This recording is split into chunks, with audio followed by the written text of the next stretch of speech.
Hi everyone! Before I begin my video, I would like to remind you about Free Comic Book Day this coming Saturday, May 6th. That means when you visit your local comic book shop, you get a free comic book or more, along with large discounts in the store. Besides that, the stores usually have comic book artists come in for sketch sessions and autograph sessions and so on and so forth. And for the Philippines, you go to Philbar's Mega Mall and Comic Odyssey in BGC, fully booked. Anyway, that's just a quick reminder of Free Comic Book Day this coming Saturday, May 6, 2017. And now we're off to Guardians of the Galaxy Volume 2.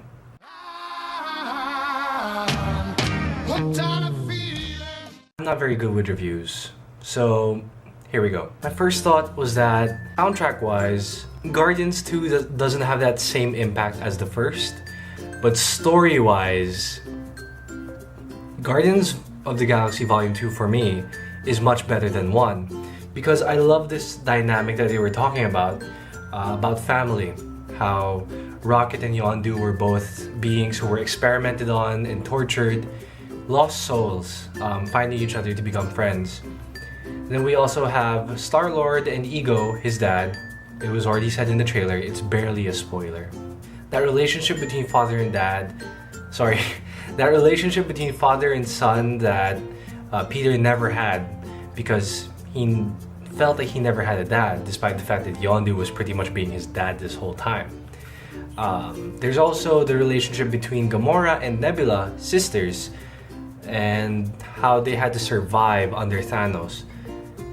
And that's another one of the pretty interesting plots that they snuck in, Thanos, in the movie. But let's let Infinity War do the discussion for that. And then there's the father-daughter relationship between Mantis, this new character who can feel people's emotions and sense what their intentions are with certain people.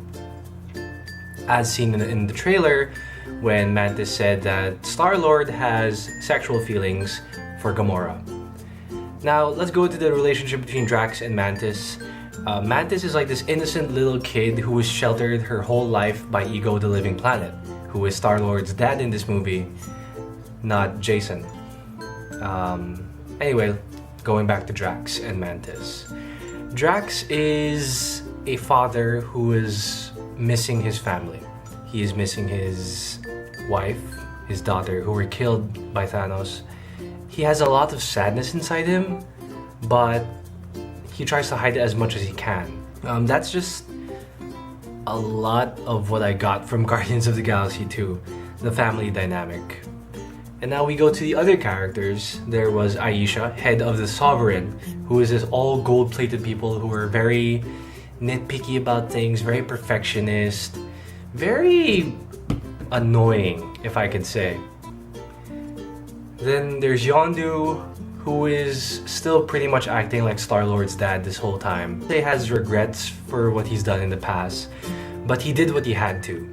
This isolates him from the rest of the Ravagers, which includes Stakar, played by Sylvester Stallone, in probably one of the most surprising roles for me. I did not expect Sylvester Stallone to ever appear in a Marvel movie. It's just weird, you know? I mean, here comes Rambo talking to Michael Rooker as Yondu.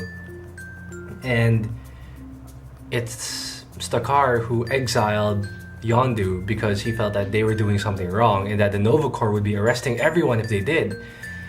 If they kept doing what it was, which was to harbor alien kids around the galaxy to feed to Ego and then just use them up as energy sources. That's probably the big spoiler that I can give. That's probably it. It's a big energy Ego uses kids as an energy source. Predictable, very predictable. Oh look, here's a new good guy, and then here comes the bad guy. Very generic, but the way it was done, I loved it. I loved how it was done. So I don't have too many complaints from Guardians of the Galaxy 2. Oh yeah, the soundtrack. The soundtrack had a lot of interesting songs like Brandy, You're a Fine Girl by Looking Glass. It describes Ego's relationship with Brandy, Peter's mom in this movie. how he supposedly loved her, but not really, because he was just using her as a vessel for the alien kids who were being collected by Yondu. Now, Yondu, when he realized that the alien kids were just being used as an energy source, realized that Peter may be the special kid who doesn't deserve to die. And so Yondu ends up being the space dad, Voltron. Yondu becomes the space dad that Peter never had.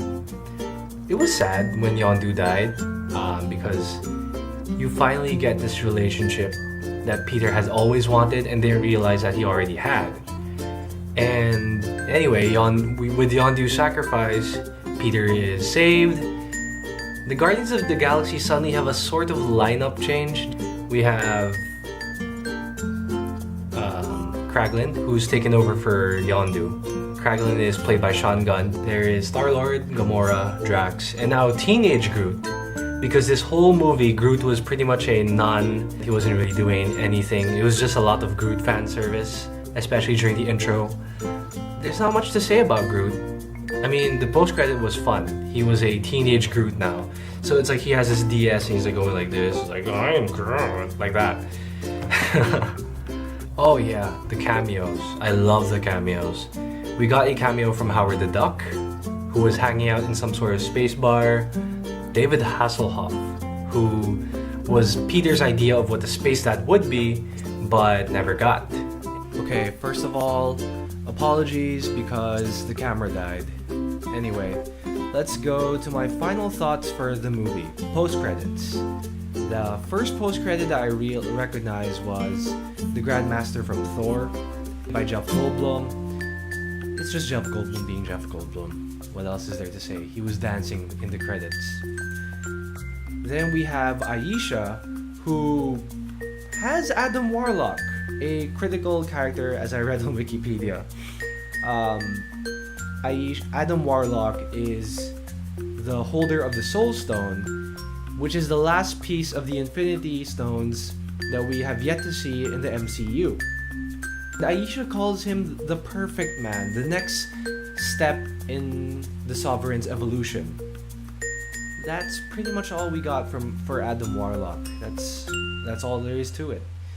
We also got Stakar, who formed his original Guardians lineup, along with Alita, who was played by Michelle Yeoh, Mainframe, played by Miley Cyrus, and then there were two characters, I can't remember their names, but I did see that one of them was Michael Rosenbaum, Lex Luthor from the Smallville series. And finally, probably the most random cameo of Stan Lee of all. Turns out he's a Watcher.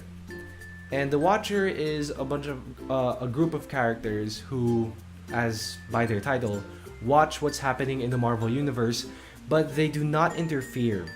So literally, they're just watching. That's the entire thing. Their entire thing. Stan Lee is a Watcher. That's why he's been in every single MCU movie made as of now, if I recall. I loved it. It's an emotional roller coaster that makes you laugh, makes you cry. It just tugs at your heartstrings at the right moment, and that's what made it so good. Soundtrack-wise, it wasn't the best, but story-wise, I loved it much more than Guardians 1. And that's all I have for Guardians of the Galaxy Volume 2. Support Free Comic Book Day. Grab the free books, but don't forget to support your local comic book shop by buying the books that are on discount or not on discount. Just enjoy it all. Support your local comic book shop. Keep them alive. Doesn't matter if it's Phil Bars, Comic Odyssey, Comic Quest, Planet X. Doesn't matter. Just support your local comic book shop and spread the love of comics. If you have any thoughts on Guardians of the Galaxy 2, leave your comments below. Like, share, and subscribe, and I will see you next time.